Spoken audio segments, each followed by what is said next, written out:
Police station ಲಿಮಿಟ್ಸಲ್ಲಿ ಒಂದು murder case report ಆಗಿದೆ ಇವತ್ತು ಲೇಟ್ ಈವ್ನಿಂಗ್ ಅರೌಂಡ್ 9:30 ಟೈಮಲ್ಲಿ.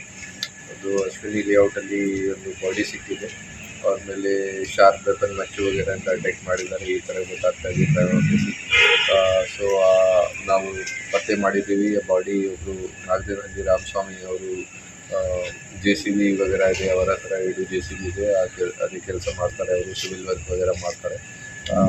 ಅವರು ಈಗ ಬಾಡಿಗೆ ಮನೆ ತಗೊಂಡಿದ್ದಾರೆ ಅಶ್ವಿನಿ ಲೇಔಟಲ್ಲಿ.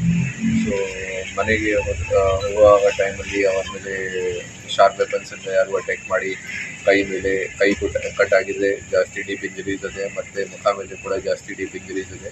ಸೊ ಅವ್ರದ್ದು ಅದೇ ಸ್ಪಾಟಲ್ಲಿ ಡೆತ್ ಆಗಿದೆ. ಅದೇ ಪಬ್ಲಿಕ್ಕಿಂದ ನಮಗೆ ಈ ಥರ ಮಾಹಿತಿ ಬಂದಿದೆ. ಸೊ ನಾವು ಕ್ರೈಮ್ ಸೀನ್ಗೆ ಸೆಕ್ಯೂರ್ ಮಾಡ್ಕೊಂಡಿದ್ದೀವಿ, ಎವಿಡೆನ್ಸಸ್ ಕಲೆಕ್ಟ್ ಮಾಡ್ತಾ ಇದ್ದೀವಿ. ಸ್ವಲ್ಪ ಡೌಟ್ ಕೂಡ ಇದೆ ನಮಗೆ ಇವ್ರದ್ದು ಯಾರ್ದು ಪರಿಚಯ ಇದೆ ಇವರ ಜೊತೆಗೆ, ಅವರು ಈ ಥರ ಇವರ ಮೇಲೆ ಅಟ್ಯಾಕ್ ಮಾಡ್ಕೊಂಡಿದ್ದಾರೆ ಏನು ಫೈನಾನ್ಷಿಯಲ್ ಇಶ್ಯೂ ವಿಚಾರ ಬಗ್ಗೆ. ಸೊ ಅವ್ರಿಗೆ ಕೂಡ ಈಗ ನಾವು ಪತ್ತೆ ಮಾಡಿ ಅರೆಸ್ಟ್ ಮಾಡ್ತೀವಿ. ಡೌಟ್ ಇದೆಯಾ? ಈಗ ನಮಗೆ ಸಸ್ಪೆಕ್ಟ್ ಪರ್ಸನ್ಸ್ ಇದ್ದಾರೆ, ಅವ್ರ ಮೇಲೆ ನಾವು ಈಗ ಎಲ್ಲ ವಿಚಾರಣೆ ಮಾಡ್ತಾ ಇದ್ದೀವಿ ಎವಿಡೆನ್ಸಸ್ ಪ್ರಕಾರ, ಮತ್ತು ಫ್ಯಾಮಿಲಿ ಜೊತೆ ಕೂಡ ಮಾತಾಡಿದ್ದೀವಿ. ಸೊ ಸ್ವಲ್ಪ ಡೌಟ್ಸ್ ಇದೆ, ಅದನ್ನು ಕ್ಲಿಯರ್ ಮಾಡಿಕೊಂಡು ನಾವು ಬೇಗ ಪತ್ತೆ ಮಾಡ್ತೀವಿ.